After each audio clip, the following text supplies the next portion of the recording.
Good morning लोगोफोर दायो गोरलै ब्लग लानानै फैदों दा आङो जोङो माने मिउजिक भिडिअ खालामनो नागिरदों क्रिसमासनि दा रेडि जागासिनो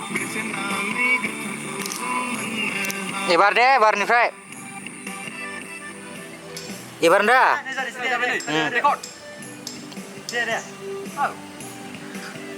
मा मोनजानो बे सान्दुं गोसायाव रिथि थाफैलाबायखो बिसोरलाय आयौ अना खानानो जि सान्दुङावनो दैलामबारियाव सालाबायफैबाय नै मा मोनखो सोरबा साद्रि खनफैदों ना दुगैफैनोसै ना माब्रै बिसोरलाय नै अना खानानो ओइ खांख्राइ खनदों जों दायो बे दैलामबारिफोरखौ बरायफैदों खुलुमबाय दे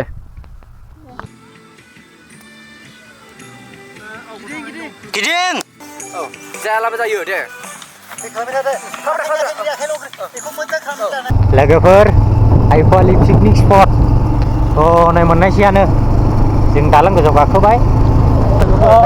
नोंथांमोना नायलांदो मोननायसै नै माबा बुस्थु ओरैबायदि एक्साइटेड जानानै दंखायो जोंबो नायनो नोंथांमोना जोंजों लोगोसे नायफादो ओरैबायदि थांगासिनो दं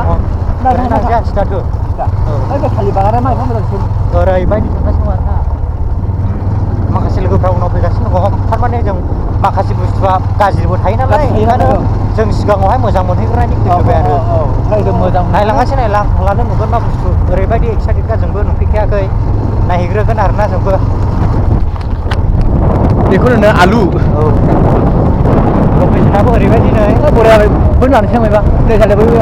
नैबेनो आरोना जों गायनाय बेखौनो नायनो होना फैदोंमोन जोङो